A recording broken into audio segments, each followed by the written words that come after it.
पर जो 10वें प्रकार की भक्ति कही गई, परा प्रेम लक्षणा भक्ति, ये इन सब से श्रेष्ठ क्यों कही गई? हम एक उदाहरण से समझें। जैसे एक प्रेमिका अथवा कहें कि एक जो पत्नी होती है, उसके प्रेम में ये सभी भाव निहित होते हैं। कौन से सभी भाव? ये 9 प्रकार के जो भाव कहे गए, ये सभी उसमें निहित होते हैं। वो अपने पति की सेवा करती है दासी बन करके भी, और यदि स्वास्थ्य खराब हो पति का तो उस समय उसकी सेवा करती है एक पुत्र मान करके उसे। जैसे एक माता पुत्र की सेवा करती है, वैसे ही इस समय वो उसी प्रकार से सेवा करेगी एक पुत्र की भांति। और जब सलाह देनी हो, सुझाव देना हो, तो उस समय एक मित्र की तरह सुझाव भी देगी। कहने का अर्थ, ये जितने भी भाव कहे गए, वात्सल्य भाव हो, दास्य भाव हो, सखा का भाव हो, अथवा और भी जितने भाव कहे गए, ये सभी भाव एक प्रेमिका के प्रेम में, पत्नी के प्रेम में, ये सभी भाव निहित होते हैं, सब उसमें समाहित होते हैं। परंतु जो अलग अलग भावों का वर्णन हुआ, 9 प्रकार की भक्ति की जो बात आई, उन सब भावों में एक ही एक गुण है। सखा भाव में केवल सखा भाव का ही गुण है, दास्य भाव में केवल दास भाव का ही गुण है। परंतु इस 10वें प्रकार के भक्ति में ये सभी भावों का समावेश है। इसी कारण से ये जो 10वें प्रकार की भक्ति कही गई, इन 9 प्रकार की भक्तियों से श्रेष्ठ कही गई है। क्योंकि एक प्रेमिका दासी बन करके भी सेवा कर सकती है, पुत्र मान करके भी सेवा कर सकती है, मित्र बन करके भी सुझाव दे सकती है, पर जब समय आता है तो अपने पति के साथ उसके आसन पर भी बैठ सकती है, दासी बन करके नीचे भी बैठ सकती है, पर समय आने पर वो साथ में भी बैठती है। कहने का अर्थ केवल इतना ही है कि आशिक माशूक कहो, प्रेमी प्रेमिका कहो, अथवा पति पत्नी वाल का जो भाव कहा गया है, वो पूर्ण समर्पित भाव कहा जाता है। वो किसी मर्यादा में बंधा हुआ नहीं होता। और इस प्रकार की भक्ति को ही 10वें प्रकार की भक्ति, परा प्रेम लक्षणा भक्ति, जिसका प्रतिपादन किया गोपियों ने, और इसका वर्णन हम श्रीमद् भागवत महापुराण में पढ़ते हैं। गोपियों ने इस भक्ति का प्रतिपादन किया है। गोपियों ने पूर्ण समर्पण किया श्री कृष्ण जी पर। उन्हें अपना पति मान करके वो उनकी सेवा करती थी। आप सभी श्रीमद् भागवत को कई बार श्रवण कर चुके होंगे। गोपियों का कैसा प्रेम था। जित देखूं तित श्याम सखीरी। उन्हें तो हर स्थान पर श्री कृष्ण ही दिखाई देते थे। तन मन धन सब उन्होंने समर्पित कर रखा था श्री कृष्ण पर। वो और किसी प्रकार का चिंतन नहीं करती थी, केवल एक ही चिंतन उनका होता था, श्री कृष्ण का चिंतन। उन्हीं का गुणगान करती थी, बातें भी उन्हीं की होती थी, और रात्रि को जब सोती हैं तब भी स्वप्न में भी श्री कृष्ण दिखाई देते हैं, और जब जागृत होती हैं तब भी उनमें एक ही भाव होता था कि अब जल्दी जल्दी से ये सब घर के जितने भी काम हैं इनको निपटा करके और जितना जल्दी हो सके श्री कृष्ण के दर्शन करने के लिए जाना है। कई संतों ने वर्णन किया है कि गोपियां रात्रि को ही उठ जाती थी, उन्हें नींद भी नहीं आती थी। क्यों? उनको जल्दी होती थी कि हम जल्दी से उठ करके सब काम निपटा करके श्री कृष्ण को देखने के लिए जाएंगी। तो सब काम जल्दी जल्दी कर लेती थी। कैसे करती थी? कहा जाता है कि पहले तो परिवार कितने बड़े होते थे, आज संयुक्त परिवार नहीं है, पर ये ब्रजमंडल की बात हो रही है। और एक गणना के अनुसार बताएं तो 5000 साल पहले की ये बात हम यहाँ पर कह रहे हैं। तो उस समय संयुक्त परिवार हुआ करते थे और उसमें कितनी संख्या होती थी, कुटुंब परिवार सब एक साथ रहते थे। जब एक साथ रहते थे तो जो कुल वधुएं होती थी उस समय कितना भोजन आदि तैयार करती थी पूरे कुटुंब परिवार के लिए। जितना भोजन आदि तैयार करना है उतना ही घर का काम काज भी करना है। उस समय तो इस प्रकार के घर नहीं हुआ करते थे, कच्चे घर होते थे, उनको रोज लीपना होता था और भोजन बनता था तो किस पर बनता था, चूल्हे पर बनता था। और जल भर के लाना है तो वो भी घर में जल उपलब्ध नहीं होता था, बाहर जा कर के पनघट से कुएं से जल लेकर के आती थी। और कितनी गौएं उस समय हर एक घर में हुआ करती थी। उन गौओं को उनका आहार देना, दूध निकालना, दही का मंथन करना, ये सब इतने सारे कार्य करती थी। महामती श्री प्राणनाथ जी कहते हैं, काम करता अति घना पण खिण नव छोड़्यो ने। काम अति घना यानी कि बहुत अधिक कार्य करती हुए भी गोपियां कभी भी एक क्षण के लिए भी श्री कृष्ण को विस्मृत नहीं करती थी, भूलती नहीं थी। क्यों? याद क्या करती थी कि हमें ये काम जल्दी से करके उनसे मिलने जाना है, इसलिए उनका काम भी जल्दी हो जाता था। शीघ्रता से सब कार्य निपटा करके और पहुंच जाती थी श्री कृष्ण से मिलने के लिए। ऐसा उनका समर्पित भाव था, एक निष्काम भक्ति थी, किसी प्रकार की कामना उसमें नहीं थी। आज की भक्ति का हम नाम लेते हैं कि हम कहने को तो सब भक्ति कर रहे हैं, हम सब कहते हैं ना कि मंदिर तो हम भी जाते हैं, पूजा पाठ तो हम भी करते हैं, परिक्रमा करते हैं, इसी को हम क्या नाम देते हैं कि हम भक्ति कर रहे हैं। पर वास्तव में यदि हम कभी विचार करें, इस बात पर चिंतन करें, जो हम ये सब कर रहे हैं इसे हम भक्ति कहेंगे अथवा केवल एक अभिनय कहेंगे। अभिनय यानी कि इंग्लिश में कहते हैं ना एक्टिंग। हम ये अभिनय कर रहे हैं भक्ति का या वास्तव में हम भक्ति कर रहे हैं?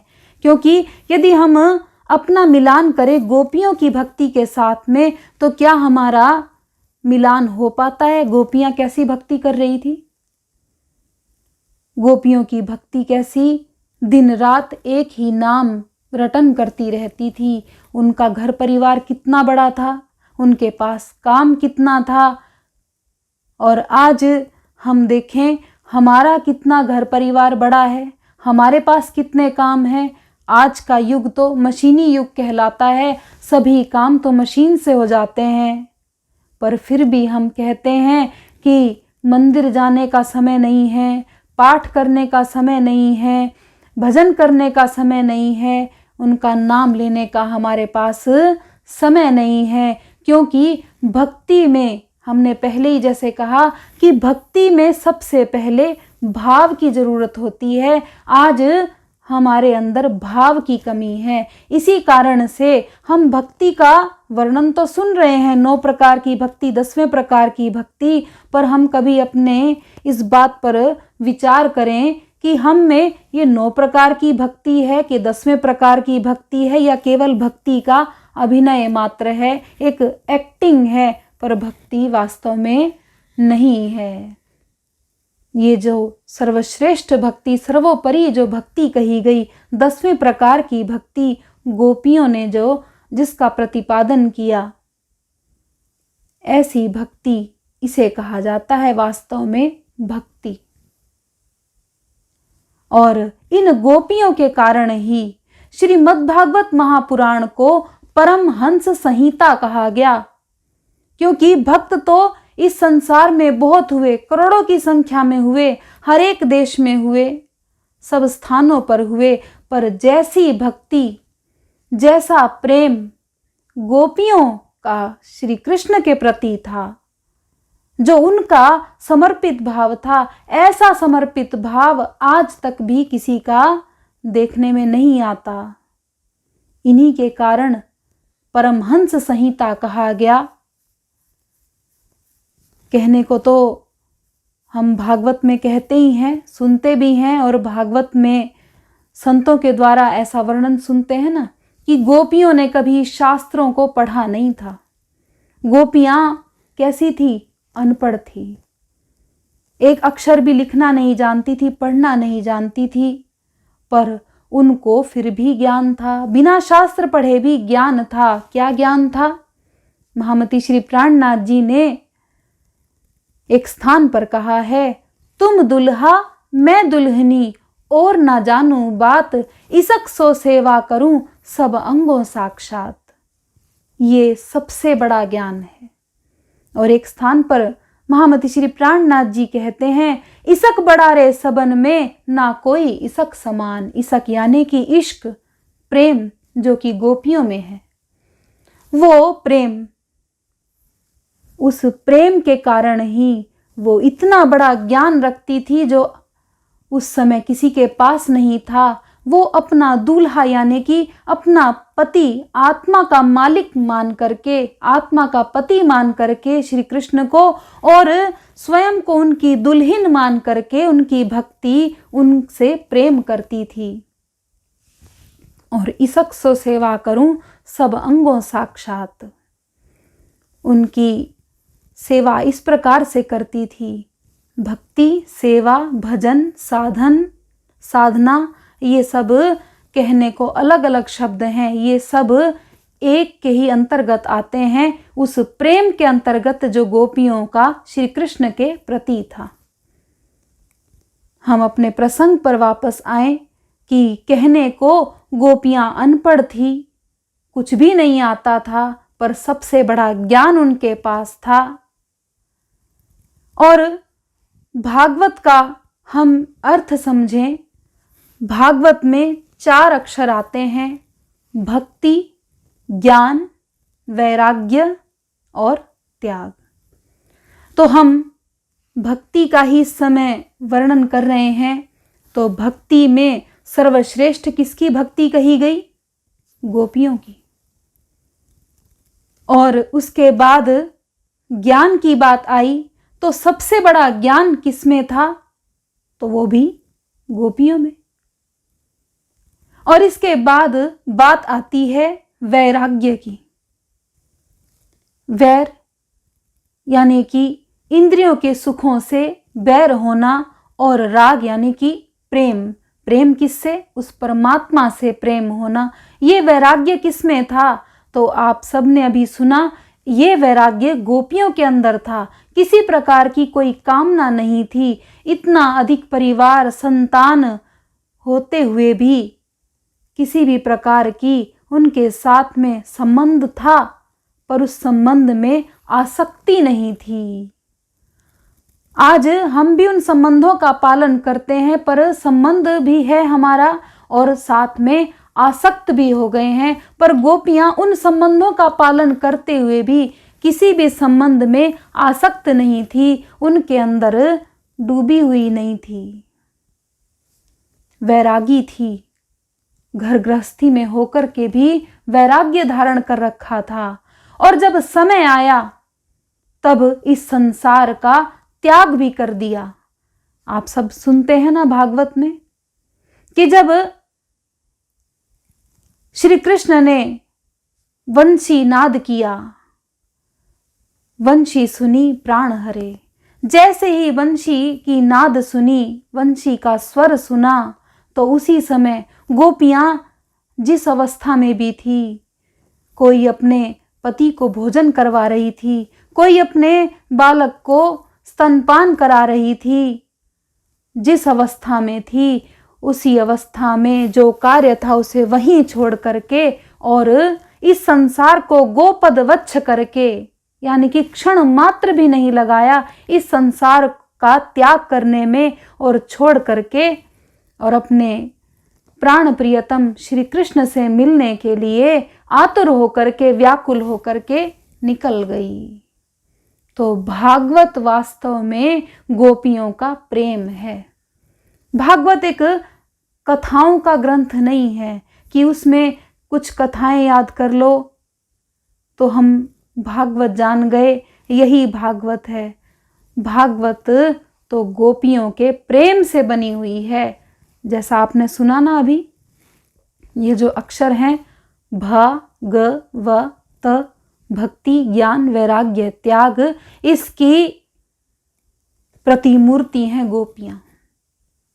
हम श्री कृष्ण का वांग्मय स्वरूप भागवत को कहते हैं, पर श्री कृष्ण को सबके सामने जाहिर करने वाली तो स्वयं गोपियां हैं। उनका प्रेम है श्री कृष्ण को जाहिर, और उनके प्रेम को जाहिर करने वाली गोपियां हैं। इसीलिए कहा जाता है नवधा से ऊपर है दशधा परा प्रेम लक्षणा भक्ति, जिसे गोपियों ने सबके सामने जाहिर किया कि इसे कहते हैं भक्ति। ये है पूर्ण समर्पण।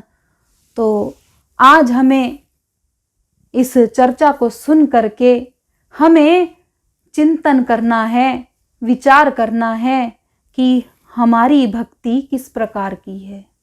ये 9 प्रकार की भक्ति जो पहले कही गई, अथवा जो ये 10वें प्रकार की भक्ति जो सबसे उत्तम कही गई, सर्वोत्तम जो भक्ति कही गई, क्या हमारी भक्ति ऐसी है? क्या हम इतना ऊपर उठ चुके हैं? दूसरे शब्दों में कहा जाता है मार्फती दर्जा। हम अभी कर्म कांड में ही उलझे हुए हैं कि केवल पूजा अर्चना करना, परिक्रमा करना, अथवा ऐसा हमारा स्तर हो गया है कि हम उस परमात्मा से जुड़ने का जो एक तारतम्य कहते हैं संबंध है, हम इस प्रकार से जोड़ रहे हैं कि उसमें ये दशधा परा प्रेम लक्षणा भक्ति के लक्षण दिखाई दे रहे हों। तो इन्हीं शब्दों के साथ हम अपनी इस चर्चा को यहीं पर विराम देंगे। प्रणाम।